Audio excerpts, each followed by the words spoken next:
টানা বৃষ্টি ও ভারত থেকে নেমে আসা পাহাড়ি ঢলে তলিয়েছে চট্টগ্রাম, খুলনা, পটুয়াখালী ও লক্ষ্মীপুরের নিম্নাঞ্চল। এতে চরম দুর্ভোগে পড়েছেন কয়েক লাখ পানিবন্দী মানুষ। এসব এলাকার সব নদীর পানি এখন বিপদসীমার উপরে রয়েছে। তলিয়ে গেছে সবজি সহ আমনের বীজতলা ও রাস্তাঘাট, ঘরবাড়ি। প্রতিনিধিদের পাঠানো তথ্যচিত্রে ডেস্ক রিপোর্ট। টানা বৃষ্টি ও পাহাড়ি ঢলে ফেনী নদীর পানি আরও বেড়েছে। বুধবার থেকে বন্যায় ডুবে আছে 11টি ইউনিয়নের প্রায় 165টি গ্রাম। চট্টগ্রাম পল্লী বিদ্যুৎ সমিতি ও মিরসরাই জোনাল অফিসের কর্মকর্তা জানান, কিছু এলাকায় স্রোতের তীব্রতা কমে যাওয়ায় বিদ্যুৎ সরবরাহ চালু করা হয়েছে। এখনো বন্যা কবলিত অধিকাংশ এলাকায় বিদ্যুৎ সেবা দেয়া যাচ্ছে না। প্রায় 40,000 গ্রাহক বিদ্যুৎহীন অবস্থায় আছে।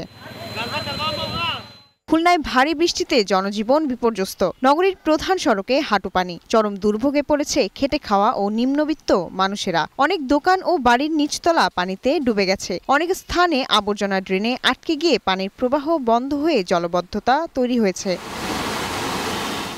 লক্ষ্মীপুরের বন্যা পরিস্থিতি আরও ভয়াবহ হয়েছে। প্রায় 9 লাখ মানুষ পানিবন্দী। একদিকে মেঘনার জোয়ারের পানি, আরেকদিকে উজানের পানির সাথে বৃষ্টি, সব মিলিয়ে লক্ষ্মীপুরে নাজুক পরিস্থিতি সৃষ্টি হয়েছে। চারদিকে পানিবন্দী মানুষের হাহাকার। কুমিল্লার বন্যা পরিস্থিতি আরও অবনতির দিকে যাচ্ছে। বাড়ছে বন্যা কবলিত মানুষের সংখ্যাও। 14 উপজেলায় কয়েক লাখ মানুষ পানিবন্দী। 14 গ্রাম, নাঙ্গলকোট, লাকসাম, মনোহরগঞ্জ সহ কয়েকটি উপজেলার কয়েক লাখ মানুষ দুর্ভোগে দিন কাটাচ্ছে।